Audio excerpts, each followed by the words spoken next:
Assalamualaikum warahmatullahi wabarakatuh. Nama saya Ahmad Husni Jayanto dengan NIM 2111-04411109. Pada kesempatan kali ini saya akan melakukan instalasi Nmap pada Kali Linux yang berada di dalam VirtualBox.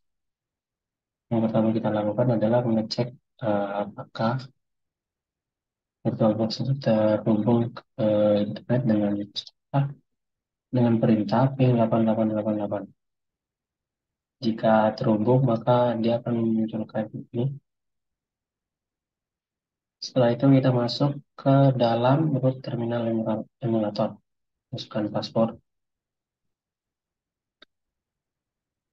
Setelah masuk, kita akan melakukan perintah apt update untuk mengupdate package yang berada di dalam Kali Linux yang ada di VirtualBox ini. Setelah terupdate, kita akan melakukan instalasi pada Nmap dengan perintah apt install Nmap. Karena saya sudah menginstalnya, jadi dia langsung muncul seperti ini. Jadi kalau belum diinstal dia nanti akan muncul seperti ini. Ini ditungguin aja nanti sudah selesai dia muncul yang seperti ini. Setelah itu untuk mengecek versi dari Nmap tersebut kita dapat melakukan perintah seperti ini Nmap version. Setelah selesai maka di shutdown restart. Sekian dari saya. Assalamualaikum warahmatullahi wabarakatuh.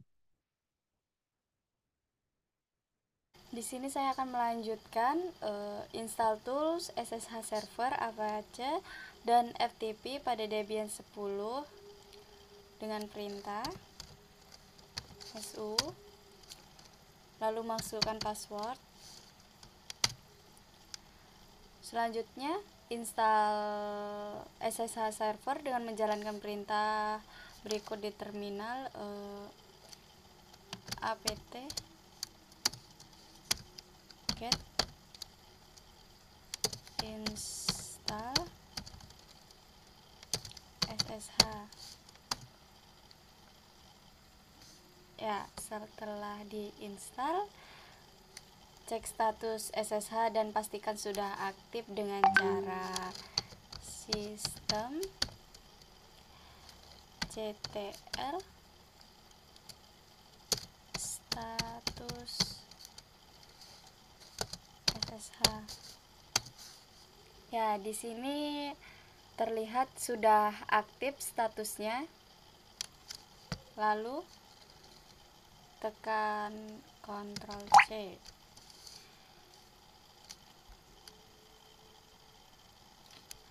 Selanjutnya install Apache dengan menjalankan perintah apt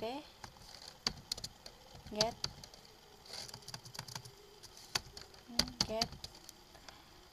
install Apache 2.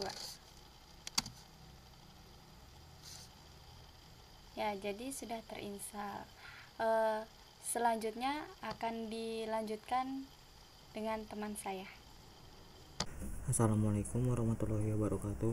Saya Raja Wali Putra Sanggata. Di sini saya akan menjelaskan perintah nomor 11 sampai 15.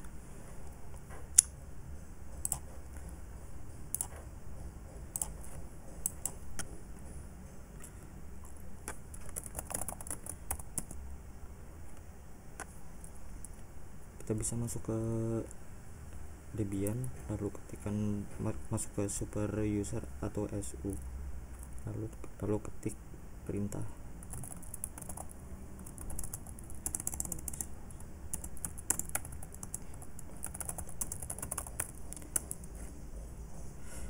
status. Apache 2 ini merupakan perintah di sistem operasi Linux yang digunakan untuk menampilkan status dari layanan Apache 2.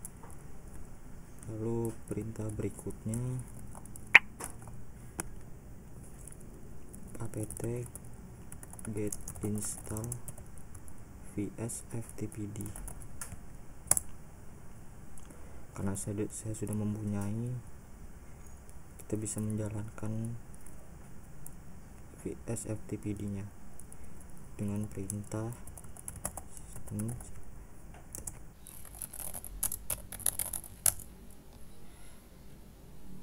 sistem setel status VSFTPD ini merupakan perintah pada sistem operasi Linux yang digunakan untuk menampilkan status dari layanan FTP server yang disebut VSFTPD.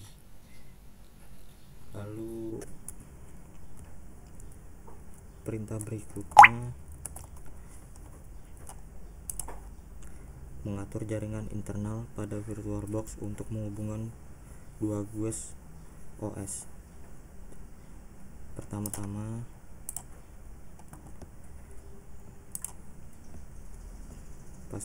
pastikan kedua mesin VirtualBox sudah diinstal pada VirtualBox. Pertama, klik menu setting, lalu buka jaringan, klik network, itu jaringan, baru pilih jaringan internal,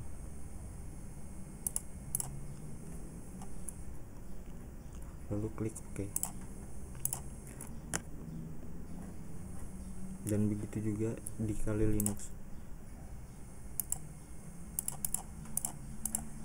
Gini, namanya bisa sembarang atau terserah kalian saja.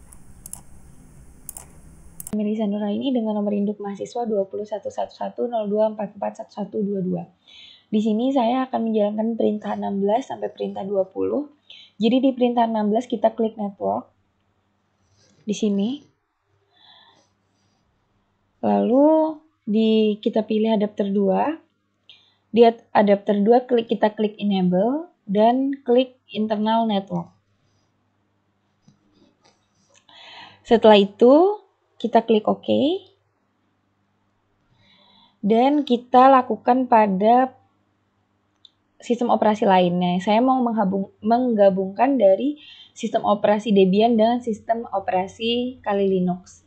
Di Kali Linux kita juga klik settings, baru kita klik network, kita klik adapter 2, kita klik enable lagi, dan kita pilih internal network. Setelah itu klik OK.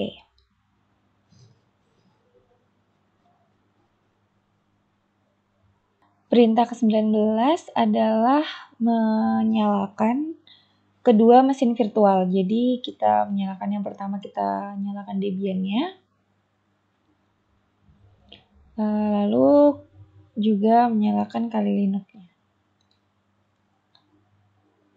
Langkah ke-20 adalah mengatur IP address pada Debian melalui terminal.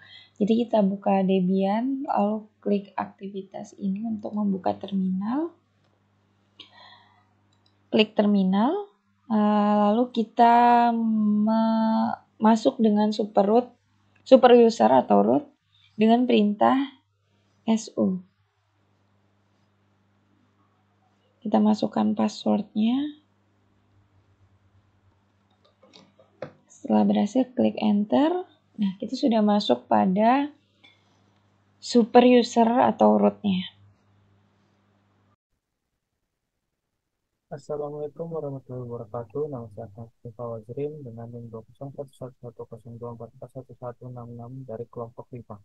Pada kesempatan kali ini saya akan menjawab pertanyaan dari nomor 21 sampai dengan 25. Jadi kita mulai. Yang pertama, nomor 21. Bisa interface jaringan yang tersedia dengan perintah IP address. Untuk menjalankan perintah itu, kita masuk dulu ke dalam super user atau root dan sintaksi. Kita akan coba.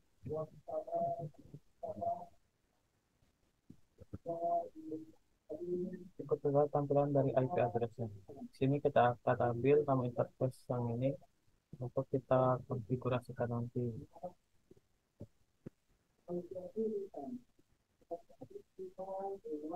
Selanjutnya kita ke nomor 22. Buat salinan file konfigurasi default interface jaringan dengan menjalankan perintah cp. Langsung saja kita akan gunakan perintah di atas. Takdir dulu biar rapi. Oke, terus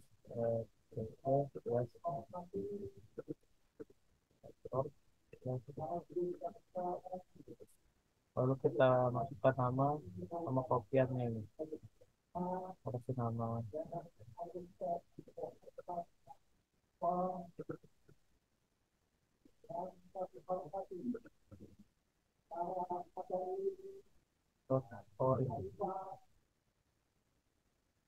Ini sudah berhasil tercopy. Kita lanjutkan ke nomor 23, yaitu buka file konfigurasi interface jaringan dengan perintah nano /interface. Kita akan coba.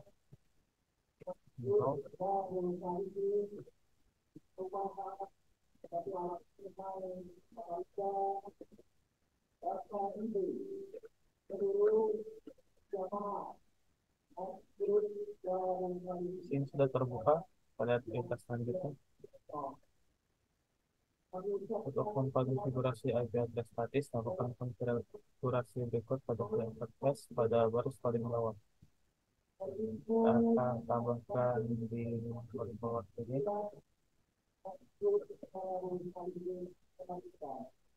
Ini untuk perintahnya auto spasi nama interface yang kita tadi salin.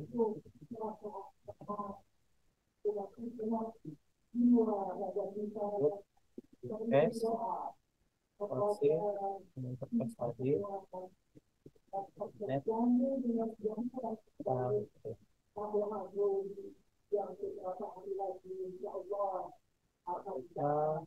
address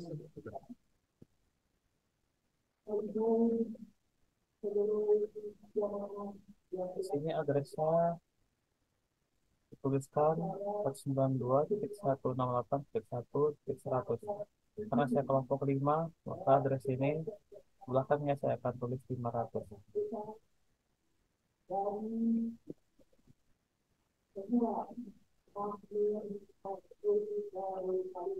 Dan next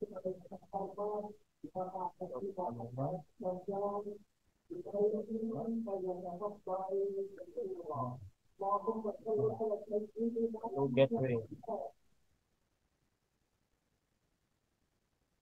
Ini kita kasih 192.168.1.1. Lanjut ke perintah selanjutnya yang terakhir, yaitu setelah menyelesaikan konfigurasi si ponsel dan keluar dari editor nano dengan menekan Ctrl X lalu Y lalu Enter. Kita coba Ctrl X Y lalu Enter. Nano pun berhasil kita edit. Sekian penjelasan dari saya. Assalamualaikum warahmatullahi wabarakatuh. Assalamualaikum warahmatullahi wabarakatuh. Nama saya Rita Yufani dengan nomor induk mahasiswa 20.110102441210. Saya dari kelompok 5. Di sini saya akan melanjutkan praktikum pada langkah ke-26, yang dimana langkah ke-26 itu yaitu melakukan restart interface jaringan dengan perintah systemctl restart networking. Kemudian enter. Jika setelah di enter tidak terjadi apa-apa, maka restart telah dilakukan. Selanjutnya, kita periksa apakah konfigurasi IP address yang kita lakukan sebelumnya itu sudah benar atau belum. Kita mengecek dengan perintah IP address. Lalu enter. Di sini sudah terdapat jaringan yang IP address yang sudah kita masukkan sebelumnya, yaitu 192.168.1.50/24 dengan broadcast-nya, yang berarti IP address yang telah kita lakukan itu sudah berhasil. Kemudian selanjutnya ialah kita melakukan hal yang sama, yaitu memberi IP address pada Kali Linux. Yang hanya membedakan ialah IP address-nya, yang dimana IP address pada Kali Linux kita menggunakan 1.2. Selanjutnya pada sistem Kali Linux-nya, pertama kita membuka terminal dengan mode root yang berwarna merah di sini, kita klik saja. Kemudian kita diminta untuk memasukkan sandi. Setelah kita memasukkan sandi, cukup klik enter saja. Dan kita telah masuk ke dalam mode root. Selanjutnya kita periksa IP address jaringan yang tersedia dengan perintah IP address. Lalu enter. Di sini kita akan memberikan IP address pada ETH1, pada jaringan ETH1. Di sini saya telah memberikan IP address sebelumnya dengan IP address 192.168.1.2 dan broadcast-nya tersebut. Pada sebelumnya, anggap saja kita belum memberikan IP address pada ETH1, yang dimana langkahnya sebelum itu ialah kita membuat salinan file konfigurasi default interface jaringan dengan menggunakan perintah cp/etc/network/interface, kemudian /etc/network/interface.org. Lalu enter. Jika tidak terjadi apa-apa, maka salinan file konfigurasi default kita sudah berhasil. Selanjutnya kita membuka file konfigurasi interface jaringan dengan perintah nano /etc/network/interface, lalu enter. Jika belum melakukan konfigurasi IP, dia hanya sampai pada EVES slow inet loopback saja. Di sini saya telah menambahkan IP address-nya dengan konfigurasi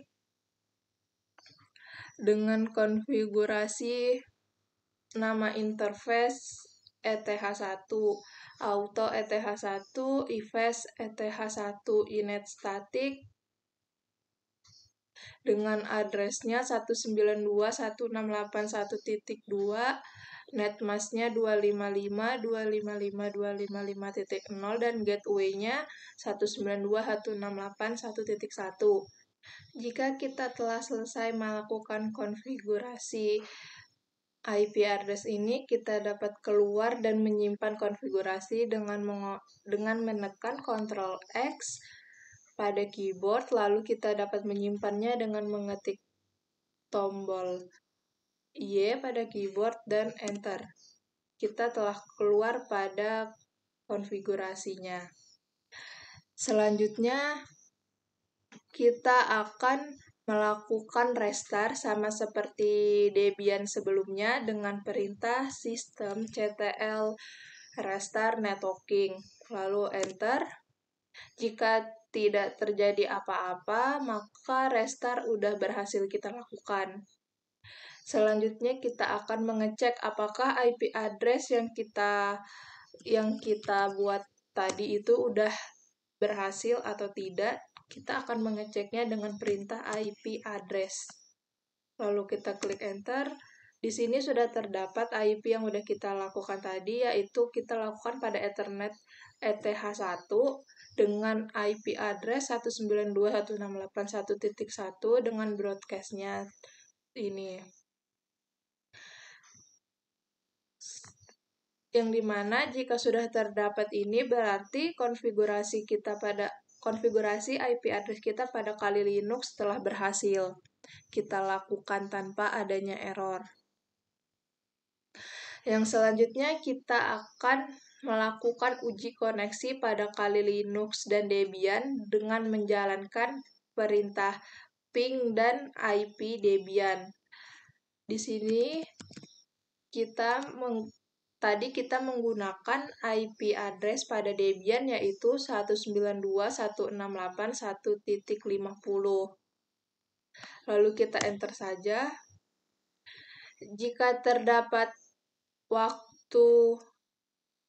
terdapat time seperti ini, maka Debian dan Kali Linux kita sudah terhubung. Untuk memberhentikan ini, kita cukup tekan Ctrl C saja pada keyboard dan dia akan berhenti. Di sini sudah terlihat bahwa konfigurasi kita pada Debian dan juga Kali Linux telah berhasil dan juga sudah saling terhubung. Selanjutnya langkah ke-30 yaitu kita akan menjalankan Nmap pada Kali Linux untuk melakukan scanning pada Debian. Kali Linux-nya sebagai attacker dan Debian-nya sebagai server. Kita akan menjalankan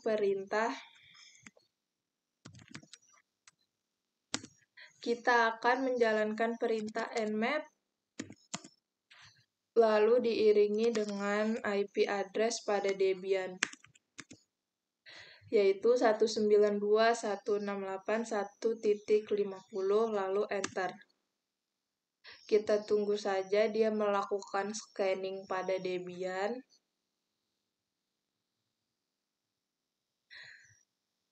Nah, jika sudah muncul seperti ini, maka scanningnya sudah selesai, yang dimana dapat kita lihat bahwa pada umumnya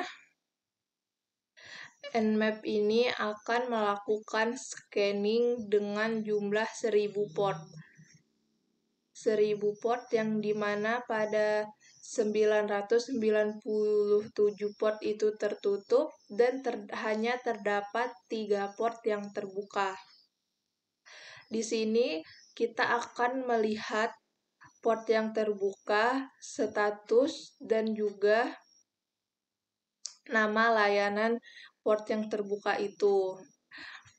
Pada perintah ini dapat dilihat bahwa port yang terbuka pada IP address 192.168.1.50 ini ialah port 21, yaitu port dari FTP. Selanjutnya ada port 22, yaitu port dari SSH, dan port 80 dari port dari HTTP. Ya, mungkin segitu saja untuk perintah yang saya lakukan, yang dimana selanjutnya akan dilanjutkan oleh teman saya. Sekian dari saya. Wassalamualaikum warahmatullahi wabarakatuh. Assalamualaikum warahmatullahi wabarakatuh. Perkenalkan, nama saya Bagus Fatur Rahman dengan NIM 2011102441034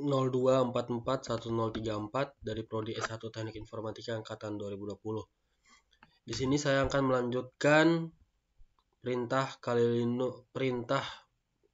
Debian dan Linux yang sebelumnya sudah dikerjakan teman-teman saya di video yang lainnya. Di sini saya akan melanjutkan pada perintah 31, yaitu menjalankan Nmap pada kisaran alamat IP. Oke, di sini kita buka dulu Kali Linux-nya dan buka root terminal ya. Di sini saya sudah membukanya dan sekarang posisi saya lagi di root. Langsung aja kita ketik Nmap alamat IP yang dituju 192.168.1.50 sampai 192. Di sini saya ambil contoh IP yang diambil itu 50 sampai 80. Kita enter. Oh, maaf, kesalahan Nmap ya, bukan Nah, seperti ini. Kita jalankan.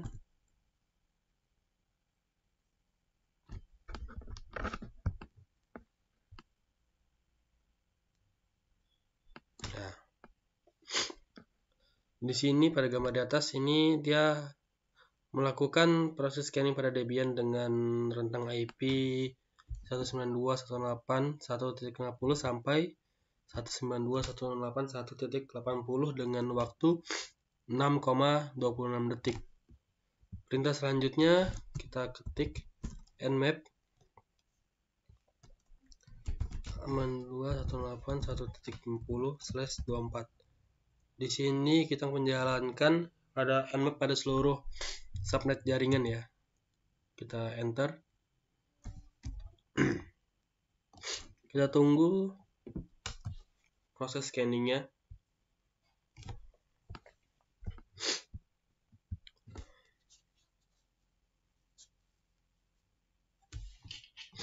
Nah, sudah.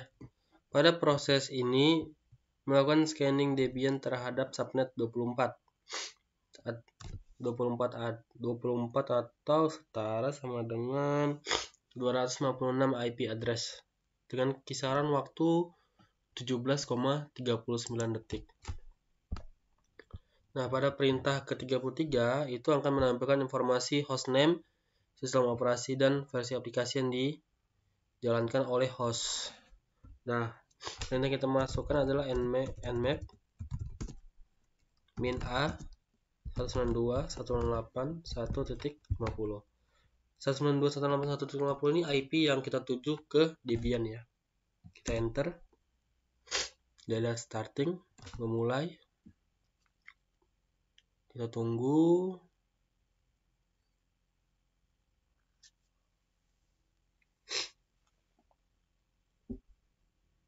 Nah, pada keterangan di sini bahwa semua port itu terbuka. Pada port 21 ini statusnya terbuka dan servisnya itu FTP dengan versi FSF-TPD 3.0.3. Pada port 22 itu statusnya juga terbuka dengan servis SSH dengan versi OpenSSH 7.7.9p1. Dan terdapat satu address dan satu host up scan dengan waktu 14,71 detik. Nah, perintah selanjutnya melakukan scanning port dengan nmap min p. Nah, kita mulai perintah nmap min p dengan port yang main kita tuju itu 80. Karena sini ada port 80 ya, seharusnya terbuka juga. Kita masukkan IP kita. Kita enter. Kita tuju. Oke. Untuk memindai port 80 menggunakan IP ini membutuhkan waktu 0,35 detik. Lumayan cepat. Nah, kita lanjutkan perintah selanjutnya pada perintah ke-35 yaitu nmap min v dengan alamat IP 192.168.1.50. Kita enter. Nah, hasil analisanya menggunakan hasil analisa di atas. Hasil analisa di sini pengguna melakukan pemindaian port host argumen BDP ke perintah nmap. Kemudian ada banyak informasi untuk konten seperti alamat IP, port DNS, dan paralel lainnya. Nah, pada perintah ke-36 kita menjalankan nmap dengan perintah seperti ini. Kita jalankan perintah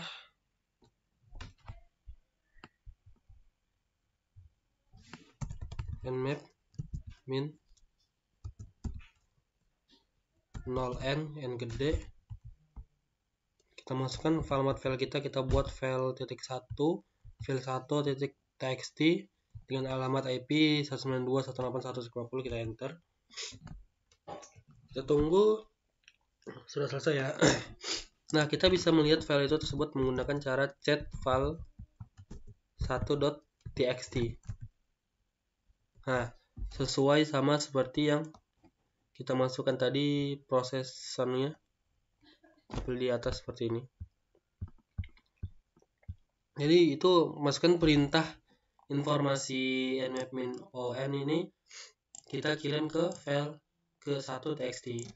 Nah, setelah kita buka file 1.txt-nya menggunakan perintah chat melihat di sini tampilan informasinya sama seperti yang ditampilkan oleh nmap tadi. Oke. Selanjutnya perintah terakhir di sini adalah perintah Nmap menjalankan Nmap dengan opsi untuk mengecek keberadaan host pada jaringan dengan menggunakan perintah nmap min sn dengan masukkan alamat IP-nya 192.168.1.50. Kita enter. Oke.